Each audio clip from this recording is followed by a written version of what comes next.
and welcome to Blue Stripes. Blue Stripes is dedicated to all things Mother Teresa, and in the run-up to her canonization in Rome on September 4th, we have been sharing with you talks, music, testimonies, event coverage, and a whole lot more. We hope you've enjoyed. For those who came in late, we will be sharing with you the webcast from June. Interview with Gautam Lewis, entrepreneur, photographer and pilot, who was in Kolkata recently shooting a film. Gautam Lewis was one of Mother's early rescues.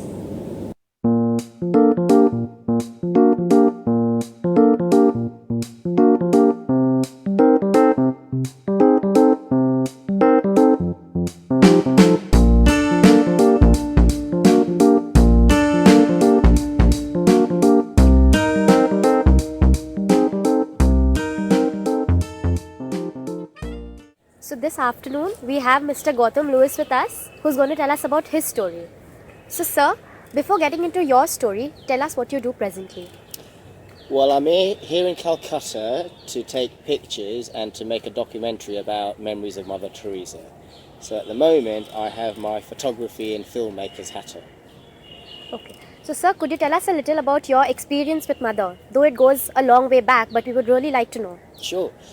I was born somewhere between here and Harrow, Okay. but when I was around 3 years old, I had caught polio, and for the reasons of poverty and geography and all sorts of other complications, my original family couldn't look after me, so I was rescued by Mother Teresa at around 3 years old, and I originally started where there was a boys' home in Dum Dum. And then I went to Shishivardhan next to Mother's house, and I lived there for 5 years until I was 7 before I left for New Zealand. So how was your experience at Shishubhavan?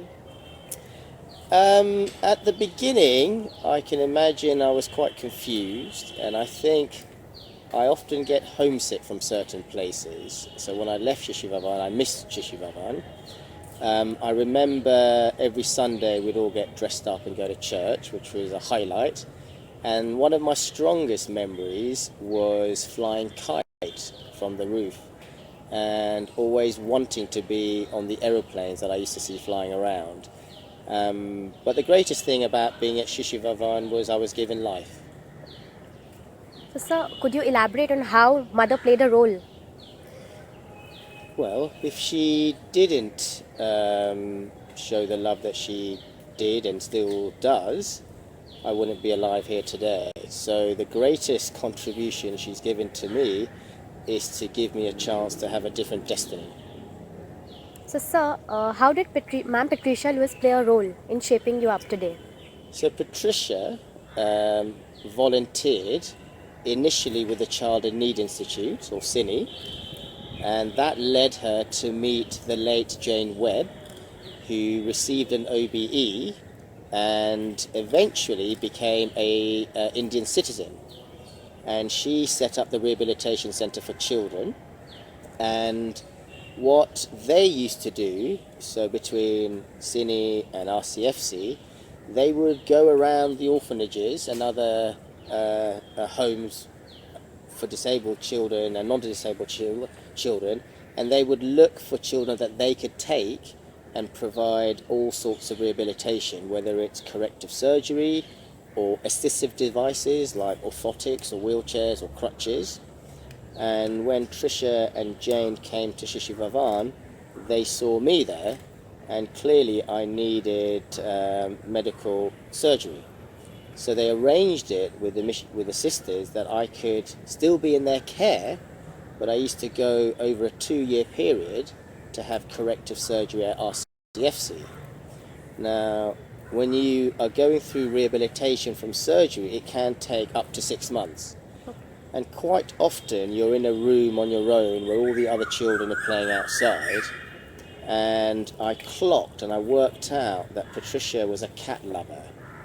So whenever there was a cat near me, I would just take it and gently strangle it, and that would get Trisha's attention, so she would come and have to sit with me, and that was a way for me and her to start to create a bond. So over the 2-year period, she was living in Calcutta, and still to this day, I'm sad to say that I've lost my Bengali, but she still speaks Bengali and Hindi. And towards the end of her time in Calcutta, her idea was to sponsor my education. But what everyone said to her was, actually what I need is a mother and someone to love me. Okay. And nothing ventured, nothing gained. That's probably what she will say. So, sir, do you have any memory that you would particularly like to talk about with where mother is concerned? Not more than what I've said in terms of the fact that I was given love, I was given a home, I was made to feel part of a family. These are all really important things to have life. And I got an education, I had shelter. If I hadn't had all of those things, arguably I might not even be alive. So the greatest gift anyone can give you is a second chance to have a life. So, would you be grateful to Shishu Bhavan for shaping you up today? Absolutely. If not Shishi Vavan, the Missions of Charity, the Rehabilitation Centre for Children, Cine, all the volunteers at Shishi Vavan, all the doctors, physiotherapists, and I guess my love of Bengali food, which are my favourite, well, samosas, lychees, mangoes, things like that. But certainly during this trip, I have felt much more connected to being a Bengali, whereas before I just wasn't sure. But I'm here on my own, and I've made lots of friends, and I'm just starting to feel just how warm and meaningful and loving and funny and crazy people in Calcutta are. But it is an overloading of senses, but that's not a bad thing. And I'm beginning to be very proud of being both Indian and British. So, sir, what actually made you come back home? Well, I guess the world works in mysterious ways. And you're right, there is a sense of belonging, and there is a sense of coming home, and the canonization of Mother Teresa is what brought me here. So last October, I did come back to Calcutta with Patricia, but that was a 20-year anniversary since we were last here. The last time we came here, we went to see Mother Teresa, and in October, our timetable just meant we could be here at the same time, and I had no idea that in December last year, 2015, we would all get news in the UK that His Holiness is going to make Mother Teresa probably into Saint Teresa of Calcutta. And Patricia then said to me, you know, mothers always know what's right, don't they? Even if we don't want them to, but they always do. She planted the seed into me and said, why don't you think about acknowledging what's about to happen in your own wonderful way, but also for all of my career, what I really should be is a photographer, but I've just been on a massive divergent to do other things.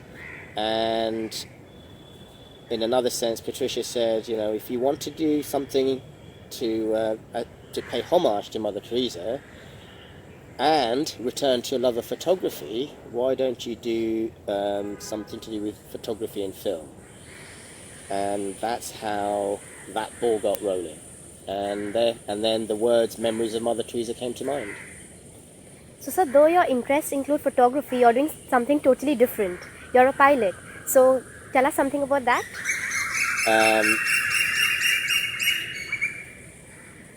Yes, I always, in looking up at the sky at the Missions of Charity, on the roof was an outside space. And when you are kite flying, you're naturally looking up at the sky. And every time I saw an aeroplane whiz by, I always wanted to be in one. And then one day you get in an aeroplane, and the next day I went from AJC Boss Road to Auckland, New Zealand, to a beach, to a totally different landscape, and I was so blown away by the fact that this machine can take you from one place to another that I always wanted to be a pilot. And after finishing my career in the music business, I took over 18 months to fulfill my dream of wanting to become a pilot. The problem is, people with disabilities, aviation or general aviation and lots of other sectors and industries are not accessible in terms of inclusion for people with disabilities. Aviation certainly is not gender equal. So it was partly to do with changing attitudes and partly not taking no for an answer. Why should I not do what I want to do? Not because I don't want to do it, it's because you're stopping me. So I took it upon myself to try and find how I'm going to fly an aeroplane. I had help from a pilot at the Royal Air Force who was a fighter pilot, and he started my training. So I was trained by some of the best pilots in the world. There are others. In India, obviously, you've got a space industry. And then afterwards, I completed my training at a place called Cranfield, which is very famous for aerospace. And I had to find an aeroplane where I could install a hand control because I'm not going to use my feet. So that was another hurdle. And there are lots of written exams, and you have to have 85% to pass each one as a minimum.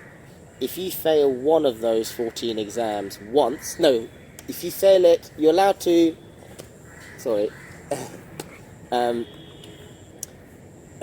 you can take an exam 3 times. But if you fail one subject out of the 14, you can't continue the course. So the benchmark is 85%. And then you complete your flight training. And one thing led to another, and I qualified. And I don't know of many other people from India who have a disability who fly. So that's quite a nice feeling to say, staring up at the sky on the roof terrace of Mother Teresa in Calcutta, several years later, I'm actually in an aeroplane in the UK achieving my dream. So if the biggest thing that perhaps what Mother Teresa helped me to do was to achieve my dream of becoming a pilot. Just because I achieved what I achieved made me realise that there must be other people out there in the world who have the same vision and the same dream, but they just don't know how to do it. I felt very liberated when I achieved my license. There was a real sense of freedom, and it felt like electricity was flowing through my veins, and suddenly there was someone had reignited that fire in my stomach, and I had a new purpose to get out of bed every day. And I knew that there must be other people out there who wanted to fly aeroplanes, but they had disabilities. So what I went to do was to set up a flying school called Freedom in the Air, because it's about liberation from one's disability. There is nothing in there that says disability or ability. And I have, for the last almost 10 years, essentially put all the information out there, so there is no longer a reason why people can't have a pilot's license with a disability. What's harder to change is the attitude towards inclusion. So the best way to change that is just to get on with it and do it. And if the other people then realise that they're missing out, then that's their loss. And actually the way I sell it to the industry is it's the 21st century. It's based on competition. If you don't include women, if you don't include those with disabilities in your business model, you're losing out on an income stream. So it's a no-brainer if you're in the field of business to target all the audiences. And what we find is when we include disabled people, actually they end up bringing their friends. So it's a win-win. All of our aeroplanes are fitted with hand controls, which means that they are portable, so you can take the hand controls, bolt it in, or you can take it out. And that's it. And it's great. I mean, we have trained people from all over the world now. It's very rare that when you ask, especially a child, to draw a picture of a pilot, what do you think they would draw? A pilot who's perfectly seated and, who has all the equipments and is aware of what he's going to do. Well, I think most children would draw a pilot to look like a man. And certainly not one in a wheelchair or crutches. So that's what we're trying to change. So, sir, I'm sure you must be having a lot of hurdles because you're dealing with specially abled people. So what motivates you to go on with this, which is something so different? Well, if you look at the way Mother Teresa included everyone in her work, a lot of that, I guess, has bounced off on me. And I have lived all over the world, and I have interacted with different people of cultures, colour, creed, religion, gender, sex. It's a very small planet, and as humans, we're all pretty much the same. And I don't quite understand why you need to not treat everyone equally. So it's about equality. It's about not having injustice in the world. I'm not saying I want to change the world, but I certainly want to be able to give back to the world what it's given me. So, sir, thank you once again for being with us today and sharing your story with us. I'm sure it's an inspiration for all. Thank you very much. It's been a lot of fun.